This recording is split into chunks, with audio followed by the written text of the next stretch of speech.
A ver, ¿qué es el Estado? ¿Es algo fijo, inmutable, que siempre fue igual? Pues la respuesta es un rotundo no. El concepto y sobre todo la función del Estado han cambiado una barbaridad a lo largo de la historia. Y para entender esta evolución, vamos a usar la historia de Argentina como un caso de estudio que es, bueno, fascinante. Para arrancar, pensemos en esta analogía.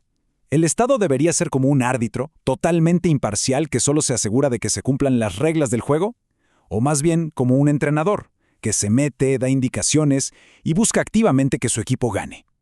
¿O será que es el dueño de todo, el que decide quién juega, cómo y cuándo? Esta, en el fondo, es la pregunta que vamos a explorar. Bien, esta es nuestra hoja de ruta. Primero, una mirada general al rol cambiante del Estado. Después, nos metemos con los 3 grandes modelos teóricos. Luego, y acá se pone bueno, aplicamos esos modelos a la historia argentina en 2 etapas clave. Y cerramos con una reflexión sobre un debate que, créanme, está más vivo que nunca. Ok, vamos a meternos de lleno en esto. La idea de que el Estado es una entidad estática, como tallada en piedra, simplemente no es real. Sus formas y funciones han estado en un proceso de cambio continuo, sobre todo si miramos los últimos 200 años.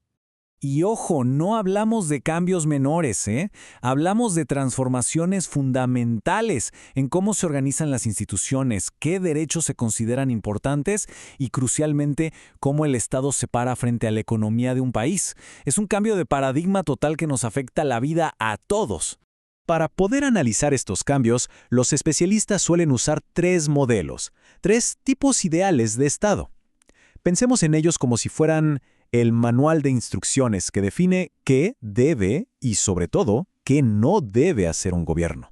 El primer modelo es el Estado liberal. Su lema es, básicamente, dejar hacer, dejar pasar. Su papel es mínimo: garantizar seguridad, propiedad privada y libertades básicas. La economía, para esta visión, es un asunto de privados, y se confía en que el mercado por sí solo es el mecanismo más eficiente.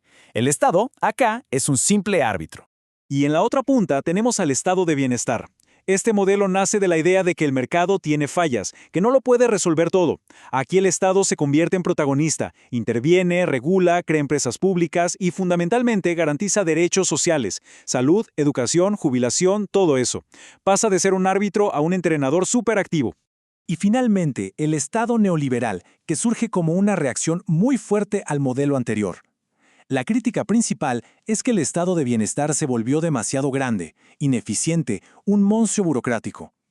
La solución que propone: un giro radical: achicar el Estado a su mínima expresión, privatizar todo lo que se pueda y devolverle las riendas al mercado, confiando casi ciegamente en él.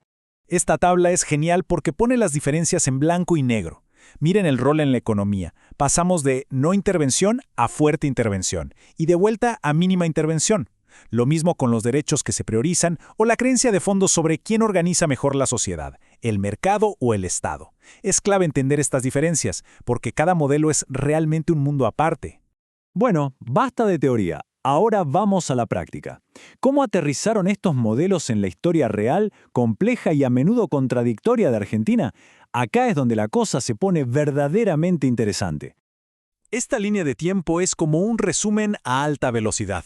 Nos muestra un péndulo que se mueve de un lado a otro a lo largo de poco más de un siglo, de un liberalismo muy particular a un Estado social superinterventor, para después dar un volantazo brusco hacia el neoliberalismo.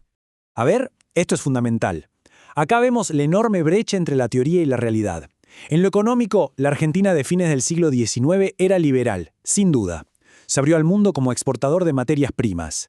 Pero en lo político era todo lo contrario, un sistema oligárquico, con fraude, que dejaba afuera a la mayoría de la gente. Una combinación como mínimo llamativa. ¿Y qué fue lo que rompió ese modelo? Un golpe desde afuera. La crisis global del 30 y después la Segunda Guerra Mundial hicieron colapsar el sistema. El mundo dejó de comprar como antes y Argentina no podía importar los productos que necesitaba. El modelo liberal simplemente dejó de funcionar. La respuesta a esa crisis fue un giro de 180 grados. El Estado se metió de lleno. Creó organismos para regular la economía, impulsó la famosa industrialización por sustitución de importaciones, o sea, fabricar acá lo que antes se compraba afuera, y, un punto clave, se puso a mediar entre trabajadores y empresarios. Se garantizaron nuevos derechos sociales, lo que a su vez hizo crecer el mercado interno. Así nació el Estado de Bienestar a la Argentina, también conocido como Estado Social. Pero como ya vimos en el cronograma, la historia no se detuvo ahí. Unas décadas después, el péndulo comenzaría a moverse con muchísima fuerza en la dirección opuesta, hacia un modelo de Estado completamente diferente. Y el motor de este nuevo cambio fue, otra vez, una crisis. Para los años 70, el modelo de bienestar, no solo en Argentina sino en gran parte del mundo, mostraba signos de agotamiento. La inflación y una economía estancada crearon el caldo de cultivo perfecto para una nueva ola de ideas que le echaban la culpa de todo al exceso de Estado. Ahora, la implementación fue un proceso largo. Empezó con la dictadura militar en el 76, pero se consolidó en democracia durante los años 90. En esa década, muy en sintonía con lo que pasaba en el resto del mundo, se llevó adelante una reforma profundísima. Se privatizaron casi todas las empresas del Estado, desde los teléfonos hasta los aviones, y se abrió la economía a la competencia internacional. Y acá llegamos a un punto central del análisis: el resultado social de estas políticas. Según la fuente que analizamos, la privatización masiva y la apertura económica, que golpeó duro a la industria local, tuvieron consecuencias muy claras. La década del 90 estuvo marcada por un crecimiento muy fuerte del desempleo, la pobreza y la exclusión social. Y todo esto nos trae de vuelta al presente, porque esta historia de vaivenes no es un capítulo cerrado del pasado, para nada. Es un debate abierto y a veces feroz sobre cuál debe ser el rol del Estado en el siglo XXI. Esta cita de Mabel Thwaites-Reed es muy aguda.